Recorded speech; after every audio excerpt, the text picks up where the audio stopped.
नमस्कार। आर के त्यागी।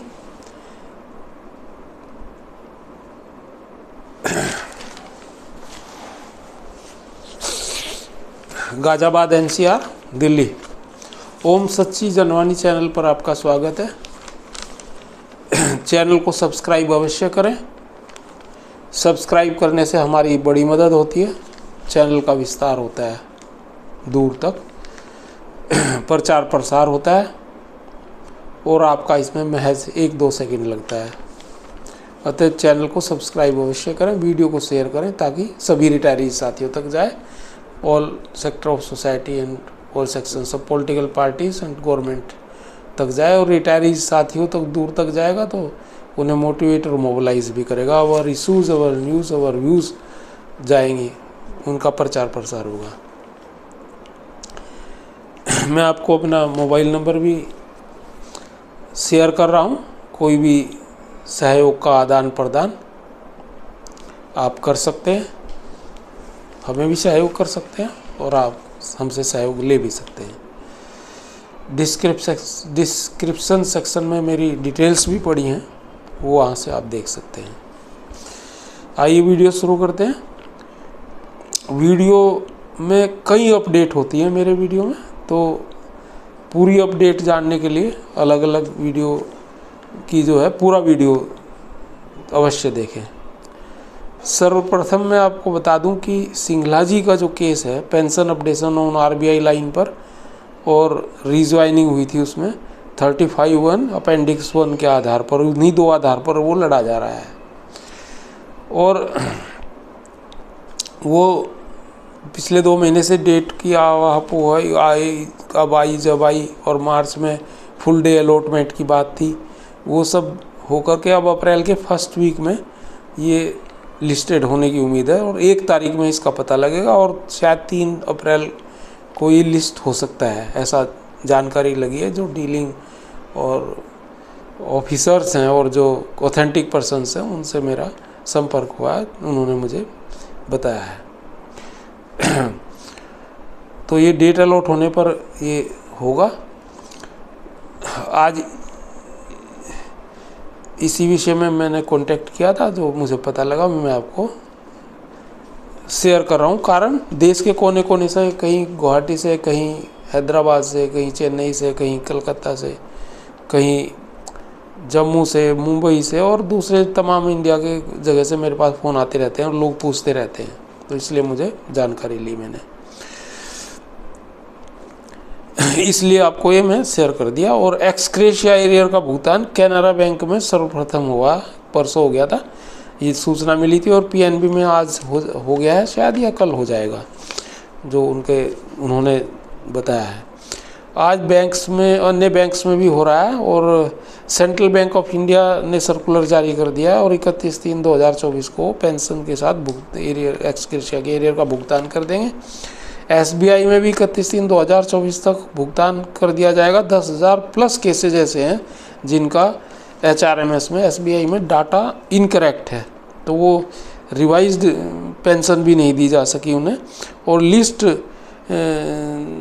इशू की है उन्होंने उन 10,000 प्लस लोगों की जो इनकरेक्ट डाटा HRMS में, वो जब ठीक हो जाएगा तो उनका भुगतान भी तुरंत कर दिया जाएगा, ऐसी इन्फॉर्मेशन मिली है।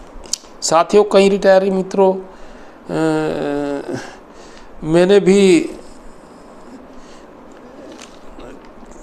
कई रिटायरी मित्रों ने और मैंने भी, एक्टिविस्ट अन्य साथियों ने और 1-2 छोटी यूनियनों ने भी लेवी की प्रणाली का विरोध किया, जो लेवी कलेक्शन का हो रहा है। DFS डॉक्टर विवेक जोशी को भी पत्र लिखे गए हैं, हमने भी लिखा था, और श्री JN शुक्ला जी ने भी एक पत्र लिखा, पहले भी लिखे थे उन्होंने, अभी भी एक पत्र लिखा। उन्होंने लिखा, levy deduction on arbitrary action, an arbitrary action illegal, so please stop it, banks dancing on unions tune.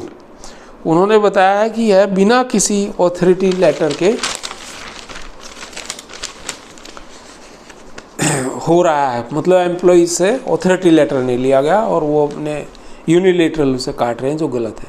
और बैंक और बड़ौदा ने एक सर्कुलर इशू किया है, इसके ऊपर मैंने एक वीडियो पहले भी बनाया था, डिटेल में था वो पूरी किया है, और कि 27/3/2024 तक 5 बजे तक जिसे लेवी ना कटवानी हो नो कर दिया HRMS में। अब लोग सर्कुलर देखते भी नहीं है, सर्कुलर पढ़ते भी ना, सर्कुलर लोगों के पास पहले की तरह जाते हैं, अब तो कोई सर्कुलर पे ध्यान ही नहीं देता, तो वो नो कोई करेगा ही नहीं, इसलिए उन्होंने यस की बात नहीं करी, नो की करी।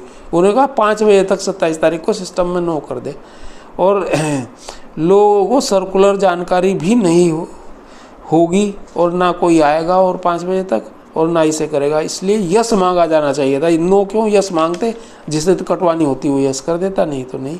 ये चाल है यूनियंस की, यह धोखाधड़ी है, और लेवी इसी आधार पर यूनियंस की डिडक्ट करके यूनियंस को दी जा रही है, और रिटर्न ऑथोरिटी लेटर के बिना लेवी काटना कानूनी विवाद का विषय बनेगा, कारण बनेगा। अतः आप इंटरवीन करें और बिना लीगल ऑथोरिटी लेवी कटौती को रोकें और यूनियंस को भुगतान को रोकें। यह व्यवस्था सर्विंग एम्प्लॉयज़ हेतु है। तो ये उन्होंने JN शुक्ला जी ने लगा, लंबा लेटर है, मैंने आपको जिस्ट बता दिया। उधर मिस्टर जुगल किशोर जुल्का जी हैं, जनरल सेक्रेटरी है ABRAF के, उन्होंने भी एक पत्र लिखा है लेवी पर। उन्होंने UAB लीडर्स को लिखा है, रिटायरीज एसोसिएशंस को और सभी साथियों को लिखा है।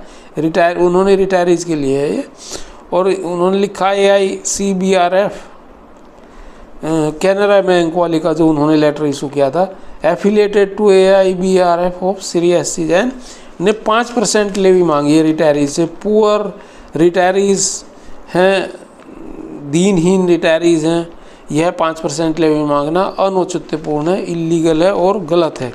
आगे वह लिखते हैं कि पेंशनर्स के लिए आगे का संघर्ष का 0 प्लान है AIBRF के पास।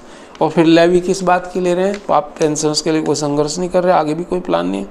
कुछ हमारे एक्टिव साथी लिख रहे हैं कि जो भी एक्सक्रेशिया मिल रहा है उसका विरोध न किया जाए, क्योंकि पुराने रिटायरीज 2002 के पूर्व के या उसके आसपास के साथियों को, विशेष रूप से सब स्टाफ और क्लरिकल को पेंशन की राशि बहुत कम मिल रही है। सही बात है, कम मिल रही है, और सभी की आर्थिक स्थिति एक सी नहीं होती, उनकी आर्थिक स्थिति भी हो सकता है खराब, वो दूसरों की भी खराब हो सकती है। अतः छोटी राशि उनको के लिए एक कुछ ना कुछ सहायता हो सकती है, एक अच्छी उन्हें फ़ायदेमंद हो सकती है। यद्यपि आगे पेंशन अपडेशन की लड़ाई हमें जारी रखनी होगी, क्योंकि रिटायरी यूनियंस और UFBU लीडर्स कुछ नहीं करेंगे। तो ये था साथियों, अब मैं आपको अपना मोबाइल नंबर शेयर कर दे रहा हूँ। RK त्यागी, राजेश कुमार त्यागी, RAJESSKUMARTYAGI, और मोबाइल नंबर है 8588988205, 8588988205, 8588988205। आप हमें किसी सहयोग के लिए कॉल कर सकते हैं, और ये रेसिप्रोकल है, सहयोग दे भी सकते हैं और ले भी सकते हैं, इसलिए आपको सभी मेरी डिटेल्स डिस्क्रिप्शन सेक्शन में देख सकते हैं। धन्यवाद साथियों, भारत माता की जय, वंदे मातरम।